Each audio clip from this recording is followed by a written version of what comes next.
usaha atau kekayaan. Syarat pertama wajib zakat, syaratnya adalah milik penuh, milik sendiri.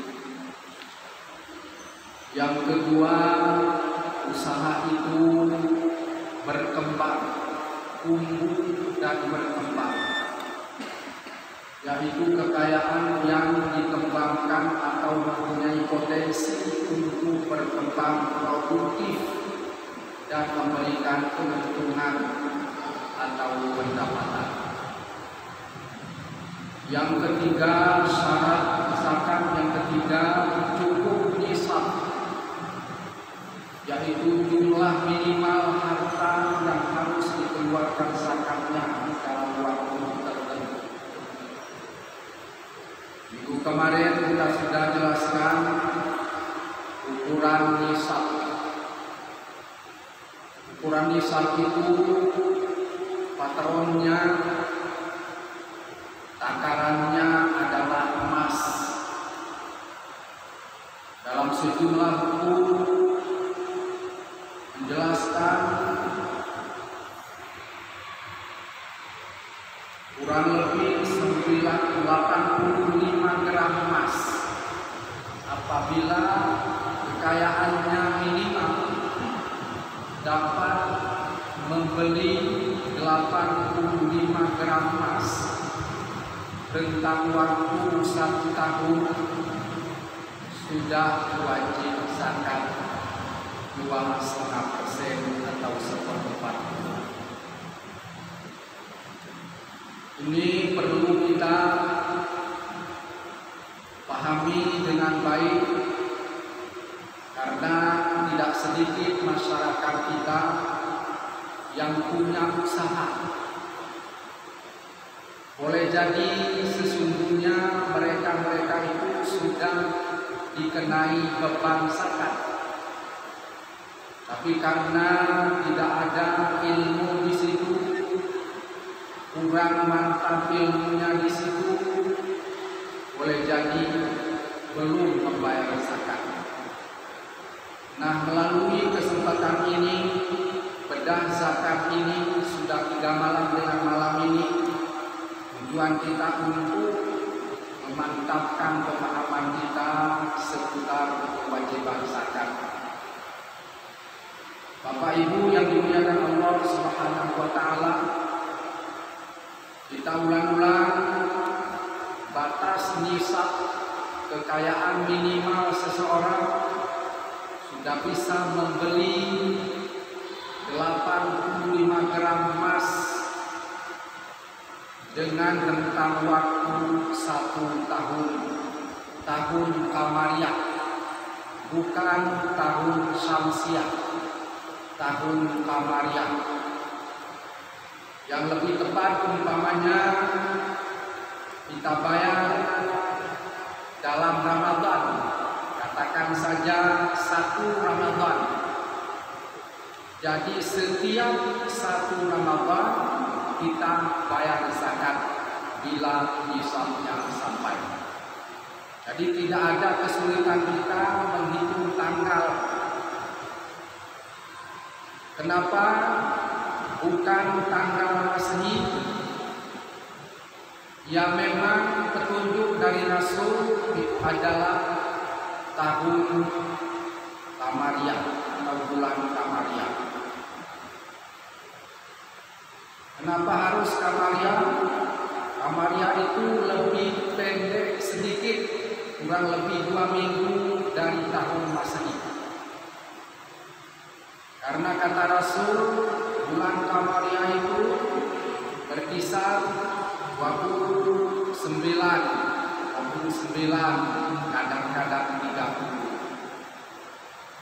Sementara kalau tahun Masehi kisarannya 30-31,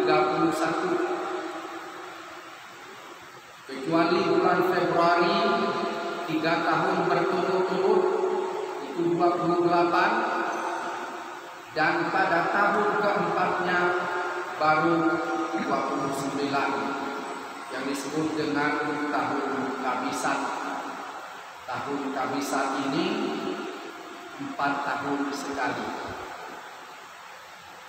Jamaah yang dimuliakan Allah Subhanahu wa taala, karenanya sekali lagi kita sampaikan kepada yang memang sudah yang memiliki satu nisab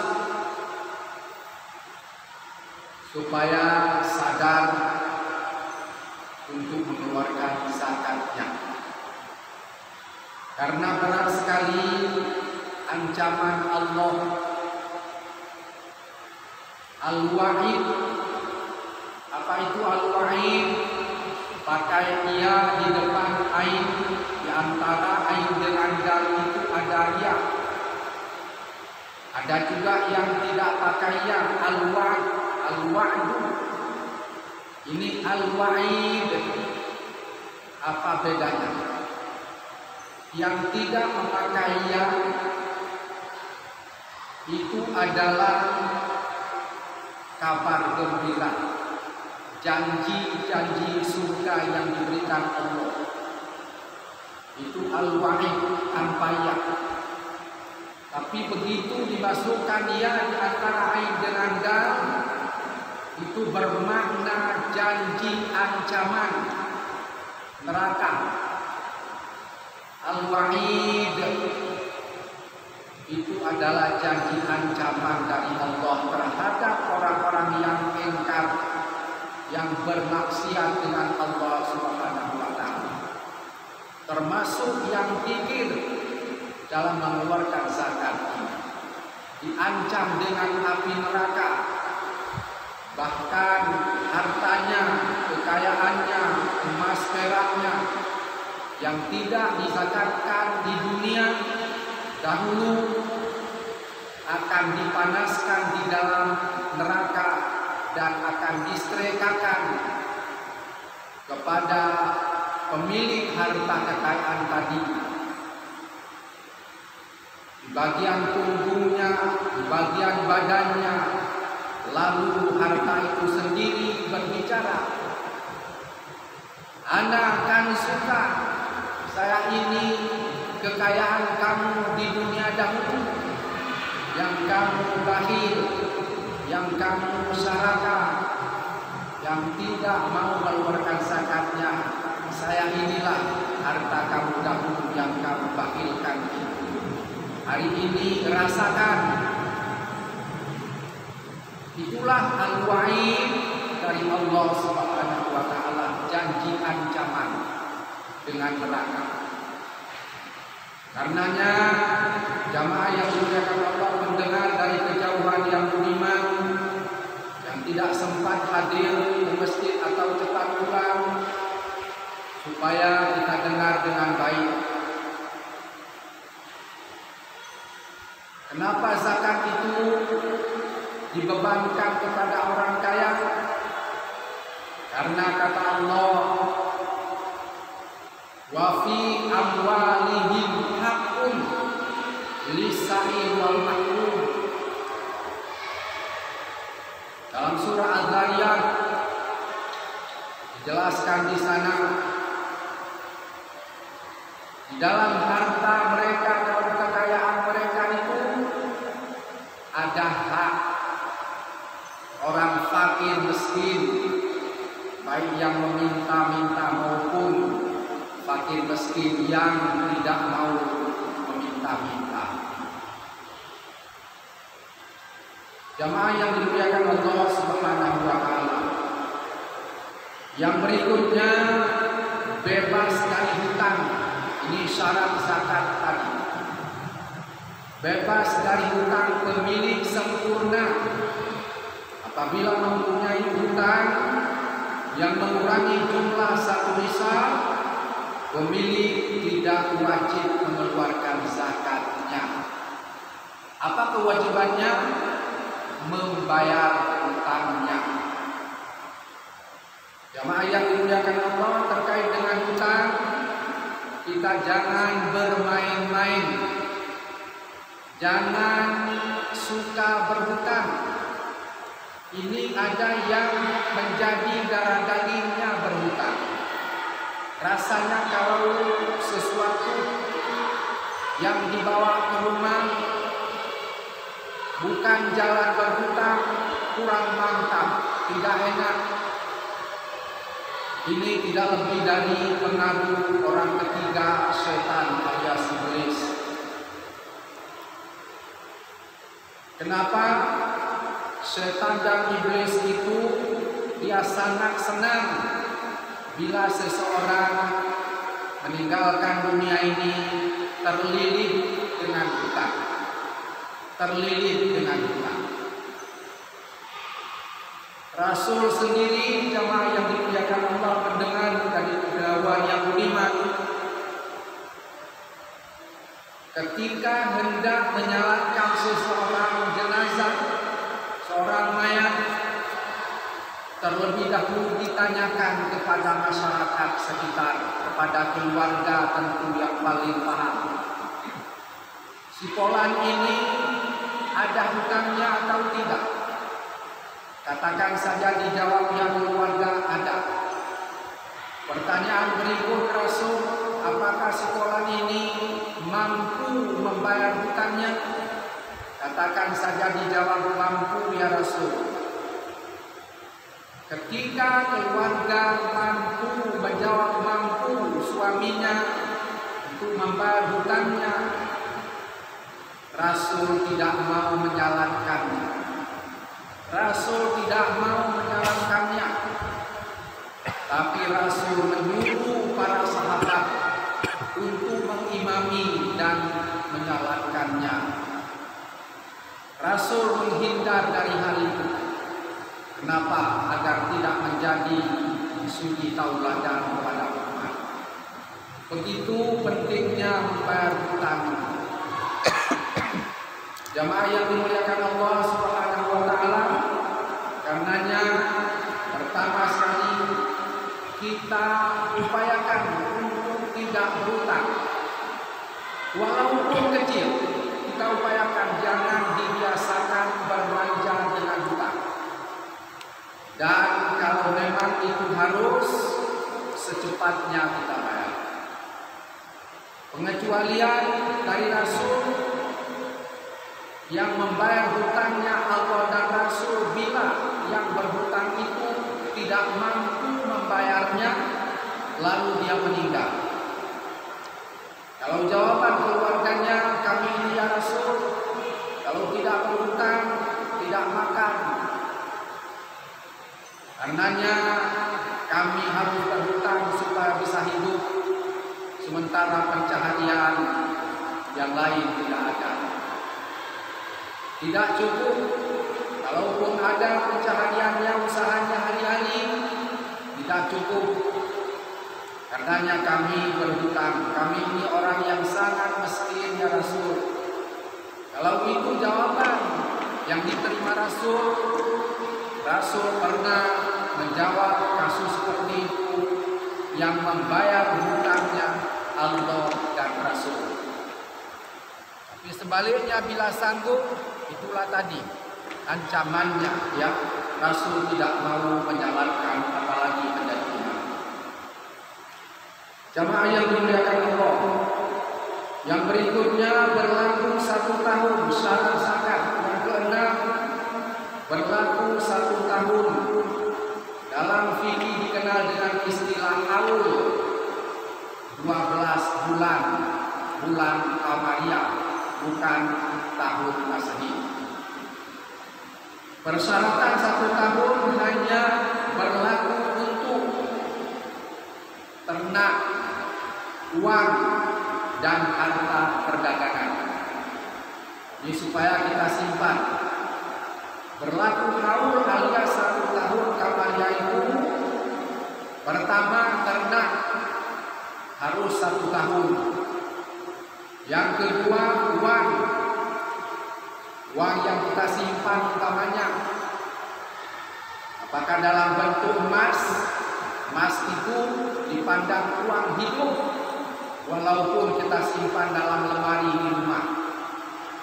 Selain yang dipakai oleh keluarga kita, selain yang dipakai cincin di tangan, kalung di leher, gelang di tangan, ya, itu pun yang wajar.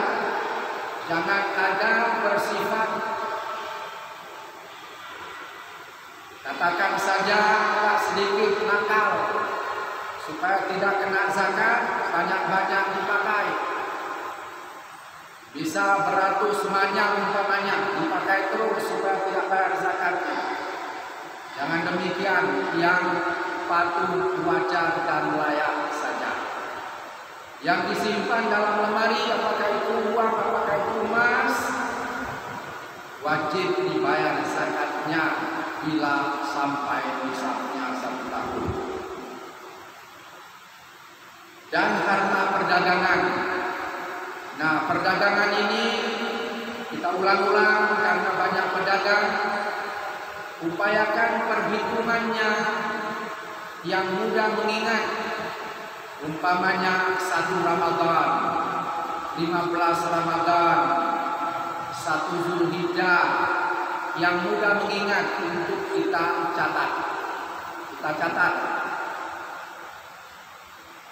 Nah, jamaah yang dimuliakan Allah Subhanahu wa taala, ini ada 6 syarat tadi, ya. Syarat zakat seseorang. Selanjutnya jamaah yang dimuliakan Allah, terkait dengan perdagangan ini kita rinci lagi. Yang dizakatkan alias dibersihkan itu modal dan untung, bukan keuntungan saja. Ya, bukan keuntungan saja yang dizakatkan alias dibersihkan, tapi modal dengan untung. Bagaimana itu Pak Ustaz? Teknis lapangan. Ya, seharusnya sebaiknya begitu dibuka toko, pertama dicatat tanggal kamarianya. Yang kedua, ketika dia berbelanja untuk mengisi tokonya, katakan saja berangkat ke Medan berbelanja, dibawa uang 2 miliar umpamanya, pergi belanja untuk isi toko. 2 miliar itu dicatat, pengisian pertama 2 miliar. Kemudian barang-barang yang dibeli senilai 2 miliar itu juga dicatat. Apa saja barangnya? Katakan saja beras 5 ton, gula 2 ton, dan lain-lain dicatat seluruhnya. Singkat kata, habis 2 miliar. Pulang, dimasukkan ke toko. Mulailah transaksi, catat tanggal transaksinya. Katakan 1 Ramadan, buka toko, mulai terjadi transaksi, dicatat. Nah, setiap barang keluar terjual, hari ini sudah begitu gampang, sangat membantu teknologi, tercatat dalam komputer. Dari jam 8 dibuka transaksi sampai dengan malam jam berapa tutup, seluruhnya.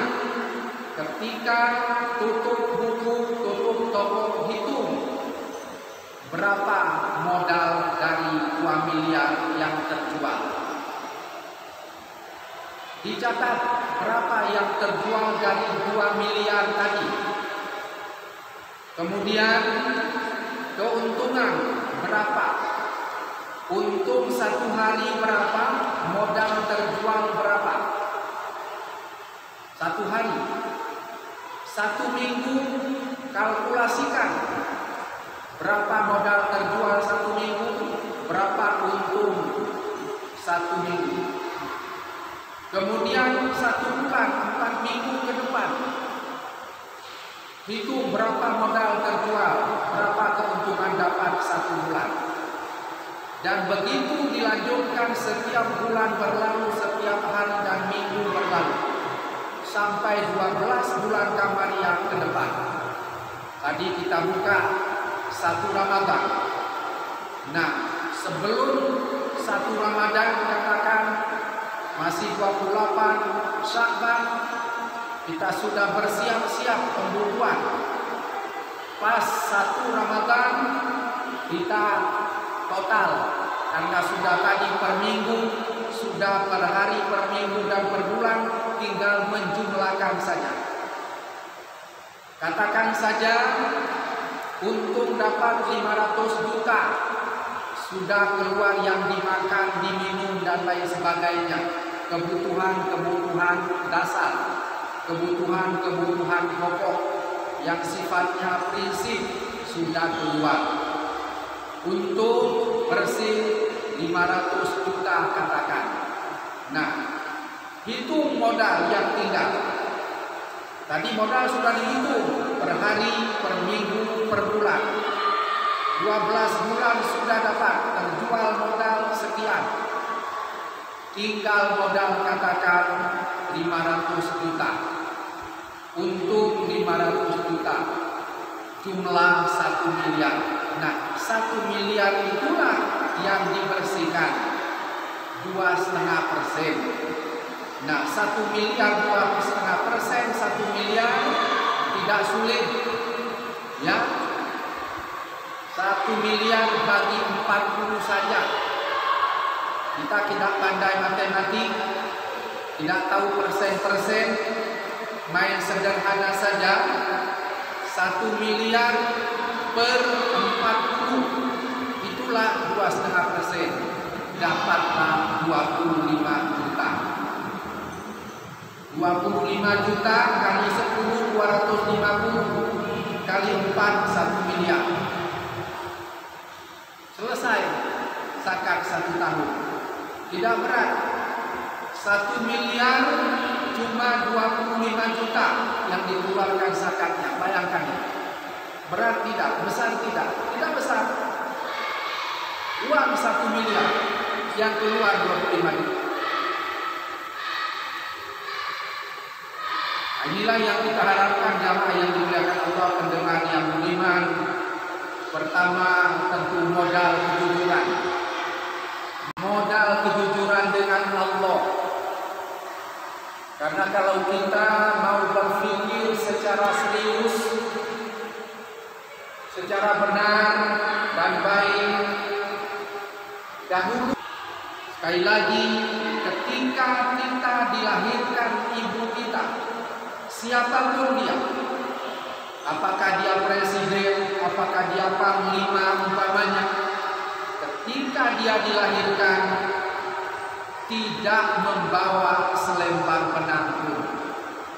Tidak ada manusia di dunia ini, sehebat apapun orang tuanya, jabatannya, begitu lahir bayinya, tidak membawa selembar penanggung. Bayi yang dilahirkan seorang yang tidur di bawah jembatan, dengan bayi yang dilahirkan seorang pejabat negara sama.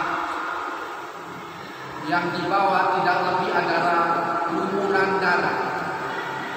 Kita ini semua jamaah yang dimuliakan Allah, pendengar budiman, tidak lebih yang kita bawa ketika kita lahir ke dunia lumuran darah, tidak lebih. Ini perlu kita camkan, perlu kita renungkan agar tidak menjadi orang-orang yang serakah, orang-orang yang tamak, orang-orang yang bakhil, orang kikir dengan zakat, infak dan sedekah. Kenapa? Karena kita sadar ketika kita dilahirkan tidak membawa apa-apa. Semiskin-miskinnya, yang kaya siapa? Orang tua kita. Orang tua kita dahulu juga tidak membawa selembar benang ketika dia lahir. Boleh jadi orang tua dia kakek kita yang kaya. Kakek kita juga ketika dia dilahirkan dalam bentuk janin tidak membawa selembar benang. Lalu itu semua adalah sudah dipersiapkan Allah Subhanahu wa taala. Sudah dipersiapkan Allah seluruhnya. Kekayaan-kekayaan itu dalam bentuk modal utama sudah disiapkan Allah. Apa itu modal utama? Bumi. Bumi itu modal diberikan Allah Subhanahu wa taala. Lalu modal yang diberikan Allah, diberikan ilmu, lalu kita kelola bumi yang diberikan Allah itu, sehingga dari hasil bumi tadi, hasil laut tadi, kita akan mendapat manfaat. Itu pun juga atas restu izin Allah Subhanahu wa taala. Jamaah yang dimuliakan Allah Subhanahu wa taala. Selanjutnya kita melihat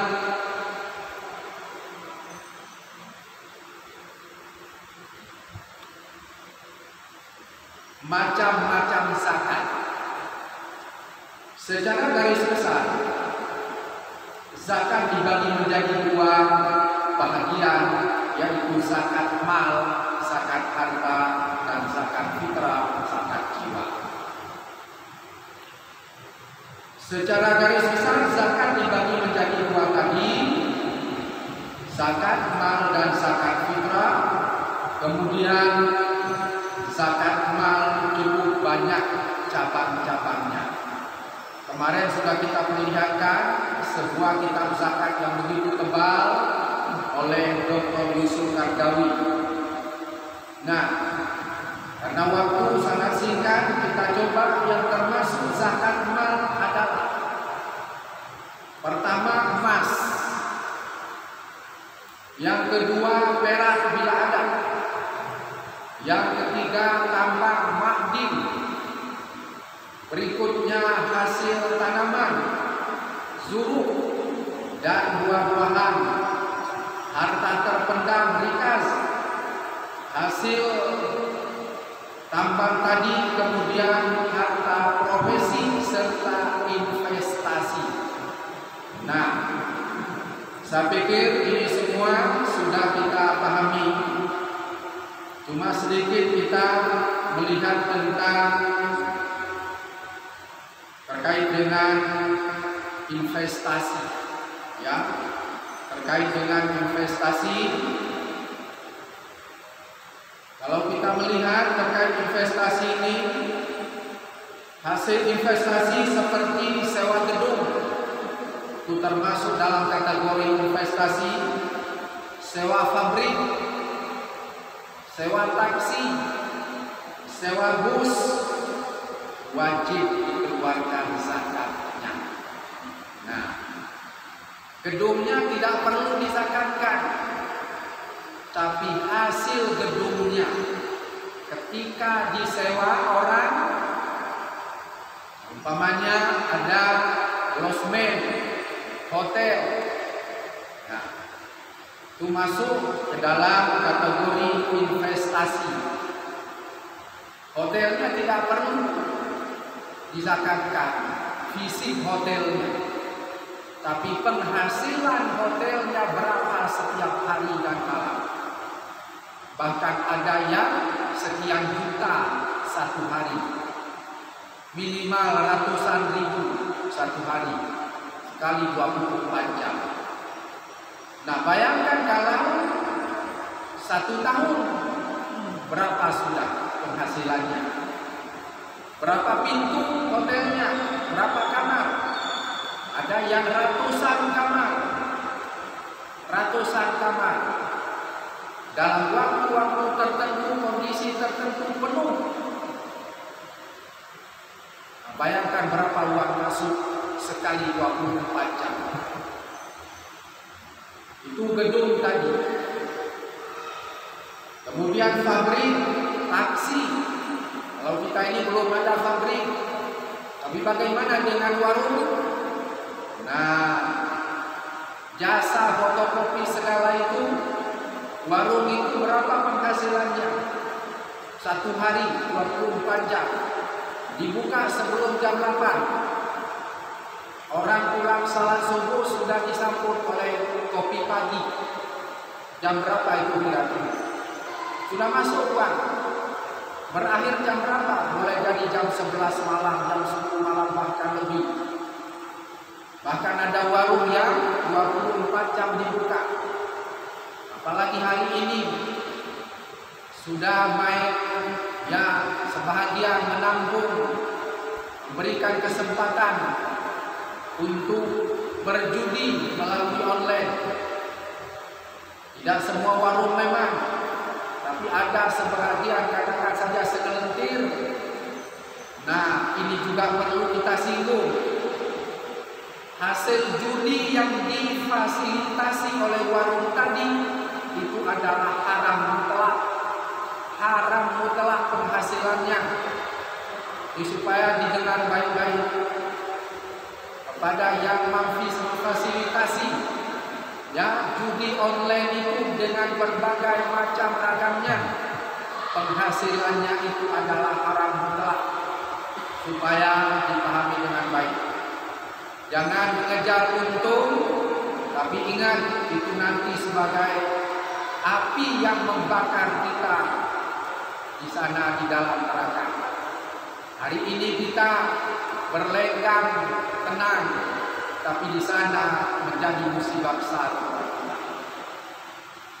Karenanya jamaah yang dimuliakan Allah Subhanahu wa taala, fasilitas-fasilitas itu perlu kita hitung-hitung, memberikan manfaat dunia akhirat atau hanya memberikan manfaat di dunia saja, sementara di akhirat akan mendatangkan musibah alias malapetaka. Saya pikir jamaah yang dimuliakan Allah, waktu kita tinggal 5 menit lagi. Kita perlu berurut mungkin sebahagian. Mudah-mudahan zakat investasi sebagai bahagian penutup malam ini dapat kita pahami, termasuk yang sewa taksi itu, sewa taksi, sewa bus, rental mobil hari ini istilahnya. Itu juga kalau sifatnya terus menerus itu dihitung zakatnya. Sewa rumah, properti, kita punya modal 10 miliar, kita bangun rumah, bangun toko-toko umpamanya Banda Aceh di Medan, kita sewakan, istilahnya properti. Gedungnya itu tidak perlu disewa, dizakatkan, tidak perlu. Yang dizakatkan adalah penghasilannya, sewanya. Berapa satu bulan? Sekian ratus ribu, sekian juta satu bulan atau 1 tahun. Sempat ada umpamanya 10 toko, 10 rumah, 20 toko, 20 rumah, 20 pintu. Berapa ya 1 tahun penarikannya? Berapa laba atau untungnya? Wajib zakat. Sementara kalau kita ukur dengan emas tadi berkisar 60 juta atau 70 juta. Penghasilan simpanan kita 60 sampai dengan 70 juta katakan sudah bisa membeli 85 gram emas tadi, sudah kena zakat, sudah 1 nisab. Nah, bayangkan kalau properti itu bisa jadi 1 tahun ratusan juta kalau bukan miliaran. Itu juga hasil warung, hasil toko dan lain sebagainya. Sewa menyewa, rental dan lain sebagainya. Pesawat umpamanya yang pergi naik haji dan lain sebagainya, ongkos pesawatnya berapa? Wajib zakatnya. Seluruhnya itu asal berkembang, tumbuh dan berkembang, kesimpulannya wajib zakatnya setelah dikeluarkan kebutuhan dasar. Mudah-mudahan jamaah yang dimuliakan Allah, penyampaian ini bermanfaat buat kita semua, juga tidak terlepas kepada pribadi kami sendiri, agar kita berbahagia di dunia, selamat di dunia, berbahagia dan selamat di akhirat kelak. Lebih kurang mohon maaf. Billahi taufiq wal hidayah.